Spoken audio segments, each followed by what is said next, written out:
आज का लेक्चर शुरू करने से पहले मैं आपको ऐसे साइंटिस्ट की कहानी सुनाना चाहता हूं जिनकी मेहनत ने दुनिया को देखने का नजरिया बदल दिया। माइकल फेराडे, जिनका बचपन बहुत स्ट्रगल भरा रहा।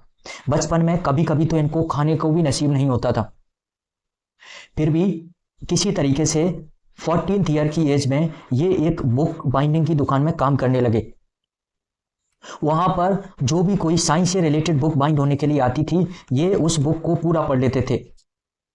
और ऐसा करते करते इन्होंने साइंस का बहुत सारा नॉलेज उस टाइम पर इकट्ठा कर लिया।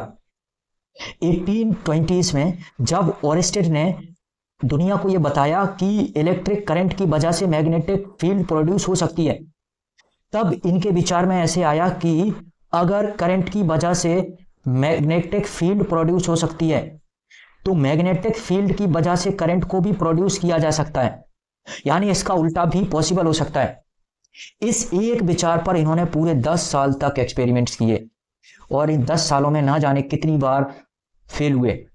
फिर भी एक्सपेरिमेंट्स करते करते इनको 29 अगस्त 1931 इस दिन अपनी जिंदगी की सबसे बड़ी कामयाबी मिली। और इस दिन इन्होंने दुनिया को यह बताया कि मैग्नेटिक फील्ड में चेंज करके या मैग्नेटिक फील्ड से हम इलेक्ट्रिक करंट को प्रोड्यूस कर सकते हैं। आज की दुनिया में जो भी आप बिजली देखते हैं, ट्रांसफार्मर्स देखते हैं या फिर जनरेटर्स देखते हैं, इन सब के पीछे इन महान साइंटिस्ट का बहुत बड़ा योगदान है। इनके एक्सपेरिमेंट्स के साथ ही हम आज का लेक्चर शुरू करते हैं। तो इन्होंने इस तरीके से एक क्लोज सर्किट बनाया, क्लोज लूप। इसमें गैल्वेनोमीटर कनेक्ट होगा जिससे ऑब्वियसली करंट को डिटेक्ट कर सकें, एक मैग्नेट। और जब इन्होंने इस मैग्नेट को लूप के पास रखा इन रेस्ट, तो इन्होंने पाया कि इसमें कोई भी इंड्यूस्ड ईएमएफ या इंड्यूस्ड करंट नहीं बन रहा है, किसी भी तरीके का इसमें इंड्यूस्ड ईएमएफ नहीं बन रहा है। लेकिन जैसे ही इन्होंने इस मैग्नेट को लूप की तरफ मूव कराया विद सम स्पीड भी, देन ही ऑब्जर्व कि इस बार तो इसमें इंड्यूस्ड ईएमएफ बन रहा है, यानी इस बार इंड्यूस्ड ईएमएफ जीरो नहीं है। पिछले बार इंड्यूस्ड ईएमएफ जीरो था, इधर पर इंड्यूस्ड ईएमएफ जीरो था। इन दोनों केस को अगर हम समझें तो क्या इस बार इस लूप से फर्स्ट एक्सपेरिमेंट में कोई फ्लक्स नहीं था? क्या flux link through the loop is zero? Answer है नहीं। Flux links through the loop is not zero in this case as well as in this case. इन दोनों ही केस में लूप से कुछ ना कुछ फ्लक्स है।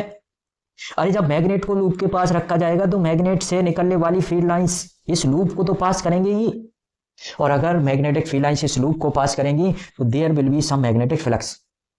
फिर इन दोनों एक्सपेरिमेंट्स में डिफरेंस क्या है? इधर मैग्नेट रेस्ट में है और इस बार मैग्नेट को भी स्पीड से लूप की तरफ ले जाया गया।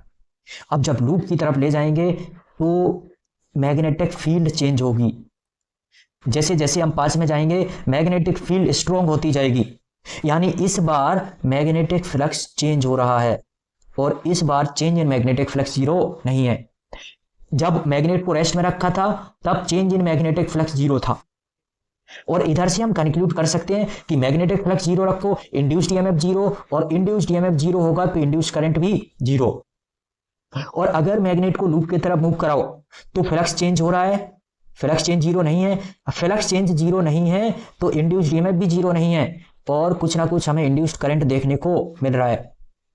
इट मींस इंड्यूस्ड करंट या इंड्यूस्ड ईएमएफ के लिए हमें चेंज इन फ्लक्स करना जरूरी है।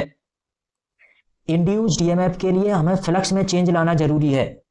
कॉइल में कितना फ्लक्स है या नहीं है इससे कुछ डिपेंड नहीं करता इंड्यूस्ड ईएमएफ ना इंड्यूस्ड करंट। जब तक फ्लक्स को चेंज किया जाएगा इंड्यूस्ड ईएमएफ बनेगा, और इंड्यूस्ड ईएमएफ बनेगा तभी जाकर इंड्यूस्ड करंट होगा। अगले एक्सपेरिमेंट में इन्होंने इस मैग्नेट को आगे की तरफ मूव कराया, बट एक बार इस लाइन तक पहुंचकर रुक गए इस तरीके से, और उन्होंने पाया कि इंड्यूस्ड करंट इस बार कुछ I1 है। अगले बार जब सेम मैग्नेट को सेम स्पीड से इस सेकंड पोजीशन तक ले गए, देन ही ऑब्जर्व इस बार कुछ इंड्यूस्ड करंट I2 है और I2 is greater than I1। ऐसा इसलिए क्योंकि पहले बार जो फ्लक्स में चेंज आएगा इस पोजीशन तक पहुंचने में, दैट फ्लक्स मान लेते हैं कि change in flux is φ1 delta φ1, और अगले बार जो चेंज इन फ्लक्स होगा दैट इज डेल्टा φ2। क्योंकि इस बार ज्यादा पास तक पहुंचे तो चेंज इन फ्लक्स ज्यादा है, और चेंज इन फ्लक्स ज़्यादा है देन इंड्यूस करंट भी ज़्यादा है। इसका मतलब हुआ कि जो इंड्यूस्ड ईएमएफ हुआ that is directly proportional to, ये हम इंड्यूस्ड ईएमएफ की बात कर रहे हैं, जो इंड्यूस्ड ईएमएफ हुआ that is directly proportional to change in magnetic flux. अगर चेंज इन मैग्नेटिक फ्लक्स ज्यादा होगा इंड्यूस्ड ईएमएफ भी ज्यादा होगा। इंड्यूस्ड ईएमएफ जब ज्यादा होगा तभी जाकर इंड्यूस्ड करंट की वैल्यू ज्यादा आएगी। तो ये थर्ड एक्सपेरिमेंट, इससे हम कंक्लूड कर सकते हैं कि इंड्यूस्ड ईएमएफ ज्यादा होगा तो मैग्नेटिक फ्लक्स भी ज्यादा होगा। इट मींस इससे हम कंक्लूड कर सकते हैं कि इंड्यूस्ड ईएमएफ ज्यादा करने के लिए चेंज इन मैग्नेटिक फ्लक्स भी ज्यादा होना चाहिए। अगले एक्सपेरिमेंट में वो इस मैग्नेट को 2v स्पीड से आगे की तरफ ले गए और इस बार उन्होंने पाया कि इस बार भी इंड्यूस्ड करंट आ रहा है, क्योंकि there will be induced EMF, flux तो चेंज हो ही रहा है ना, तो इंड्यूस्ड ईएमएफ होगा। बट इस बार जो इंड्यूस्ड करंट आ रहा है that is 2 times the induced current we have discussed in this case when the magnet is moving with velocity v। तो v स्पीड से मैग्नेट को मूव करा रहे थे, इंड्यूस करंट आया I नॉट, और जब इसका डबल स्पीड से मूव कराया इंड्यूस करंट भी डबल हो गया। अब स्पीड डबल करने से क्या चेंज आया? क्या इस बार फ्लक्स में चेंज ज्यादा हो रहा है? आंसर है नहीं, फ्लक्स में तो अभी भी चेंज होगा उतना ही, चाहे मैग्नेट को इधर से इधर तक v1 स्पीड से ले जाओ या v2 स्पीड से ले जाओ या किसी भी v स्पीड से ले जाओ, बट अगर स्पीड ज्यादा रखोगे तो चेंज फास्ट होगा।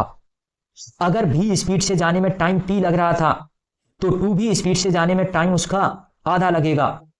अगर v स्पीड से जाने में टाइम t लग रहा था तो 2v स्पीड से जाने में टाइम आधा लगेगा। टाइम आधा लगेगा तो फ्लक्स में चेंज ज्यादा फास्ट होगा। इसका मतलब जो इंड्यूस्ड करंट और इंड्यूस्ड ईएमएफ आ रहा है that is inversely proportional to the change in time.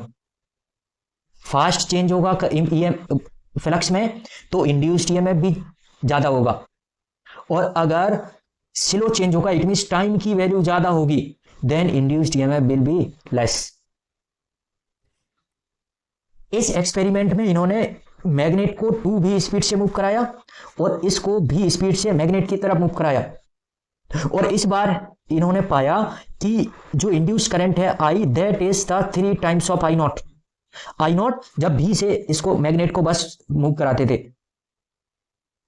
तो इधर 3 टाइम्स क्यों आया? क्योंकि इस बार जो चेंज आएगा that is due to the relative speed या रिलेटिव वेलोसिटी। अब क्योंकि रिलेटिव वेलोसिटी 3v हो जाएगा, both are moving towards each other, तो इस वजह से जो टाइम होगा that will becomes 3 times 1/3 times. इसलिए जो इंड्यूस्ड करंट है दैट बिकम्स 3 टाइम्स, क्योंकि जो इंड्यूस्ड ईएमएफ होता है that is inversely proportional to change in time. एक बार हम सारे एक्सपेरिमेंट्स को जस्ट क्विकली देख लेते हैं। इस एक्सपेरिमेंट में उन्होंने पाया कि मैग्नेट को रेस्ट पे रखो, कोई इंड्यूस्ड करंट या कोई इंड्यूस्ड ईएमएफ नहीं है, यानी केवल फ्लक्स होने से इंड्यूस्ड करंट होगा ऐसा नहीं है। इस एक्सपेरिमेंट में उन्होंने पाया कि फ्लक्स चेंज करो, मैग्नेट को मूव कराओ तो इंड्यूस्ड करंट है, यानी जब फ्लक्स चेंज होगा तब इंड्यूस्ड करंट होगा और इंड्यूस्ड ईएमएफ होगा। इस एक्सपेरिमेंट में उन्होंने पाया कि अगर फ्लक्स में चेंज ज्यादा किया जाए तो इंड्यूस्ड करंट भी ज्यादा है, क्योंकि induced EMF directly proportional to change in flux. और इस एक्सपेरिमेंट में उन्होंने पाया कि इंड्यूस्ड ईएमएफ में चेंज फास्ट लाया जाए, यानी टाइम की वैल्यू को अगर कम किया जाए, टाइम की वैल्यू को कम किया ना, आधा टाइम लग गया t0/2, तो टाइम की वैल्यू को कम किया जाए तो ईएमएफ की वैल्यू बढ़ती है, या टाइम की वैल्यू को बढ़ाया जाए तो ईएमएफ की वैल्यू घटती है, induced EMF. It means induced EMF is inversely proportional to the change in time, है ना।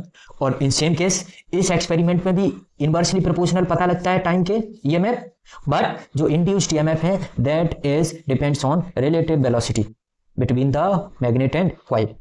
और इन एक्सपेरिमेंट्स के बिहाफ पर उन्होंने 2 लॉ दिए, जिसका फर्स्ट लॉ है कि whenever magnetic flux linked with a close circuit changes an EMF is induced in the circuit, and this induced EMF lasts as long as change in magnetic flux continues।